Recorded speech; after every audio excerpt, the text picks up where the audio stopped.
Сәлем, қайырлы күн оқырман. Бүгін сіздермен түрлі мастер-класстарда 1000 теңгеге 2000 теңге сатып жатқан оригинал магазиндегідей болып шығатын пельменнің арнайы оригинал рецептімен бөлісетін боламын. Дәл осы тәсілмен жасап көрсеңіздер 100% пельмендеріңіз жыртылмай, езілмей, дана-дана болып пісетін болады. Алдымен ұнымызға 2 дана жұмыртқа, сұйық майымыз қосып жақсылап араластырып, ыстық қайнап тұрған кипяток суға бір ас қасықтай тұзымызды салып жақсылап араластырып, суды қоса отырып, осылай қаттырақ көлемде қамыр елеп аласыздар. Менде бұл қамырымнан 3 суала болып шықты. Сіздерге нақты рецепті видеоның астына қалдыратын боламын, описание бөліміне. Осылай бәрін суала жасап алғаннан кейін пакетке салып тындыруға 15-20 минут уақытқа қойып қоятын боламыз. Оған дейін біз пельменіміздің салмасын дайындайтын боламыз. Салмасын дайындау үшін бізге тартылған ет және де ұсақталған осылай пиязымыз қажет болады. Пиязымызды тартылған еттің үстіне салып, тұзымызды және татымына қарай қара бұрыш салсаңыздар болады. Менде болмағасын қызыл бұрыш салдым.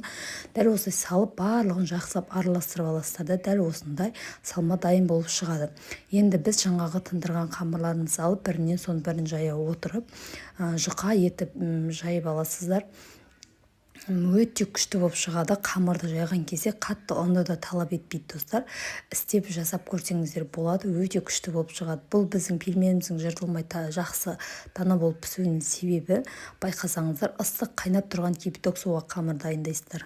Міне дәл осылай мен баклажканың бас жағымен осылай пельменнің көлемінде етіп, дөңгелек етіп барлығын кесіп алдым. Өз қалауларыңыз бойынша 4 бұрышты етіп кессеңіздер болады. Барлығын осылай кесіп, артық қамырларды осылай суала жасап, арнайы тағы да пакетке салып қойсаңыздар болады. Кеспе жасап кесіп алуларыңызға болады. Не болмаса қайтадан осындай пельмен қамырын дайындап пельмен түйсеңіздер болады. Қалған қамырына осылайша барлық пельмендерімді осылай бірінің үстіне бірін қойып осылай жинап аламыз. Ешқандай да жабыспайды және қаясып қалмайды. Осылай шетінен алып бірінен кейін бірін түйіп аласыздар. Екі бетін жақсылап басасыздар.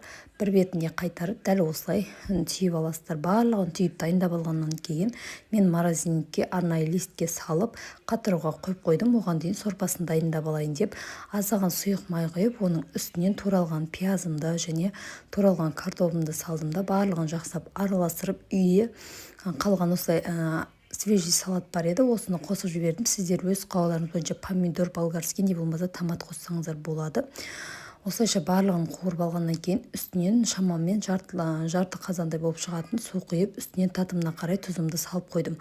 Сорпам қайнап шыққаннан кейін тағы да 5-10 минуттай қайнатып аламын. Содан кейін жаңағы морозильниктен алған пельмендерімді осылайша салып тағы да қайнататын боламын. 15-20 минуттай уақыт қайнатамын. Қанша қайнаса да езілмей, жыртылмай піседі достар. Міндетті түрде осы менің рецептіммен жасап көріңіздер.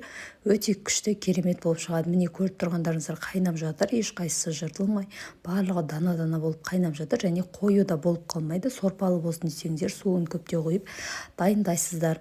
Дәл осылай пельмендерімнің барлығы міне пісіп дайын болды. Енді балаларыма, отбасыма беретін боламын. Егер де менің сіздерге рецептім қызық болған болса, пайдалы болған болса, сақтап алып достарыңызбен бөлісіп және міндетті түрде каналыма тіркеліп алуды ұмытпаңыздар, жоғалтылмас үшін.